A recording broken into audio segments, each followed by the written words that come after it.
81%, that is the refusal rate that has been indicated in a recent report from IRCC. Pretty high, isn't it? This is the visit visa refusal rate. Now, 81%, what does it tell you? That government is very, very serious in reducing the temporary resident numbers in Canada, because they have to come up to a total of 5% of the total population. So that is the total number of temporary residents, that is as far as the levels plan is concerned for Canada.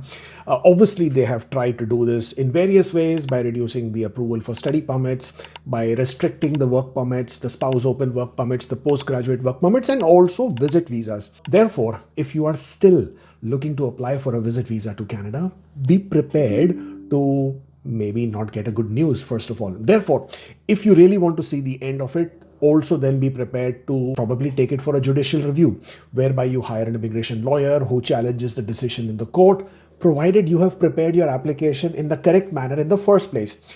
Always have a proper described, listed, descriptive purpose of visit. Why are you visiting Canada? These silly TikTok videos that say, oh, Canada is going to have a World Cup, just mention you're going to visit Canada for a World Cup. That is not going to work. You have your children's convocation, or you want to come to Canada to celebrate Christmas, or any of that. Usually these sometimes also have to be substantiated or demonstrated that you have anything to do with these occasions. So for example, if it's going to be World Cup, make sure you add the copy of your tickets that you have for the World Cup, right? Or if you are going to be coming for convocation, also add your child's invitation letter, completion letter, or whatever that might be. But that's not enough, right? You still have to show that you have strong ties to your home country, that you will return back. So having long employment always works. Having some sort of a business works. Some sort of other activities that would need you to be, back in your country, that will always help. In addition to that, strong finances, I can't even stress upon that. The stronger the finances. So there is no specific number as to how much money you should have in your account. Of course, the more, the better, because that shows that you are financially in a viable position to make a trip to Canada and, of course, spend all this money on a holiday in Canada. And finally, any kind of material assets or family assets or family connections, that is always going to be help you in your application.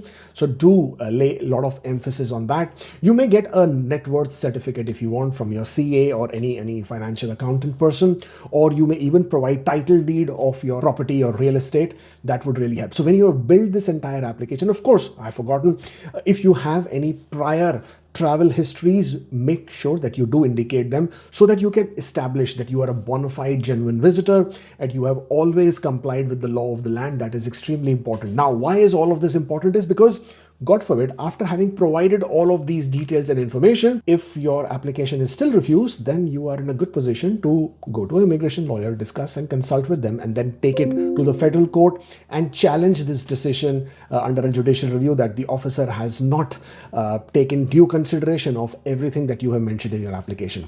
One big reason that comes up here is finances. Now, a lot of people, what they do is they do not have enough or sufficient finances in their account, and they simply borrow or take money from somewhere or whatever that might be and add it to their account and then show that bank statement.